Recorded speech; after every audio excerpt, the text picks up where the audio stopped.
Good morning students. आइए कृत्रिम वर्धी प्रजनन में उसका नेक्स्ट प्रकार है गुट्टी बांधना या गूंटी बांधना या गूंटिंग। आइए इसे देखते हैं।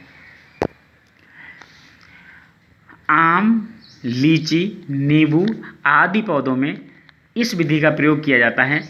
इसमें पौधों के वायवीय भागों को हल्का छीलकर इसके चारों ओर गीली मिट्टी या मॉस प्लांट या रुई लपेटकर पॉलीथीन से ढक देते हैं और इस भाग को नम बनाए रखते हैं।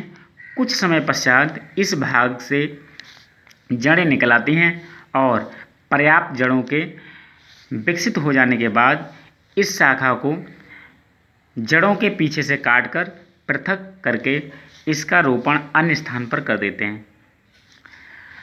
यहाँ पर बच्चों चित्र भी बना हुआ है। जैसे मान लेते हैं ये कोई मेन प्लांट है और हमने यहाँ से इस टहनी को छीला और छीलने के बाद क्या किया, हमने इसके ऊपर रुई या गीली मिट्टी या मॉस प्लांट, एक मॉस प्लांट ऐसा प्लांट होता है जिसमें पानी की एब्जॉर्ब करने की क्षमता अधिक होती है, तो उसको लपेट देते हैं, बांध देते हैं। और यहाँ पर वाटर सप्लाई, मतलब यहाँ इस स्थान को नम बनाने के लिए नम बनाए रखते हैं।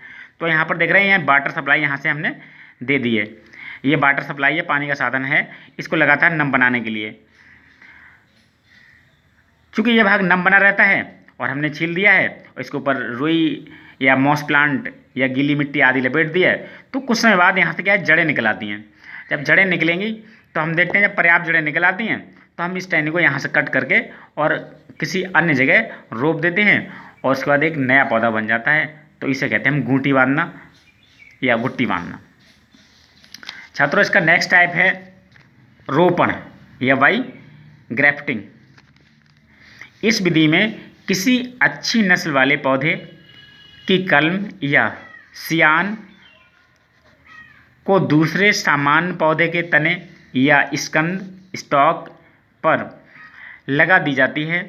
दोनों कटे हुए भागों को परस्पर जोड़कर सुतली से बांधने के पश्चात संधि स्थल पर नम मिट्टी या मोम का लेप कर दिया जाता है। स्टॉक या स्कंद और कलम को तिरछा काटते हैं। दोनों भागों की संरचना एक दूसरे के अनुरूप रखते हैं।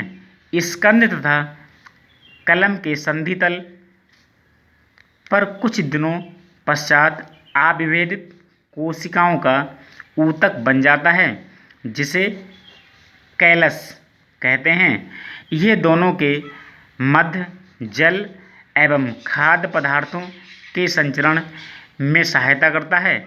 इस विधि का उपयोग आम, सेब, नाशपाती, अमरूद, अंगूर आदि आर्थिक महत्व के पौधों में किया जाता है।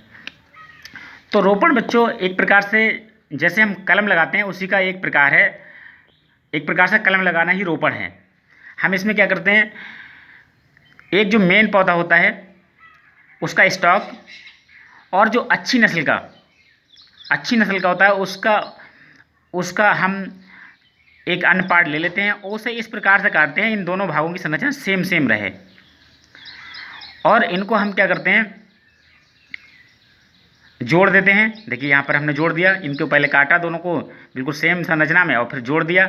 और जोड़ने के बाद इसे मोम आदि से बाइंड कर देते हैं, लपेट देते हैं और उसके बाद सुतली या किसी अन्य प्लास्टिक वगैरह से लपेट देते हैं, जोड़ देते हैं और इसे नम बनाए रखते हैं। कुछ समय बाद हम क्या देखते हैं, ये दोनों भाग जुड़ जाते हैं जिसमें ऊपर वाला जो पार्ट होता है वो काफ़ी अच्छी नस्ल का पौधा होता है और नीचे वाला जो पार्ट होता है किसी सामान्य पौधे की नस्ल का होता है।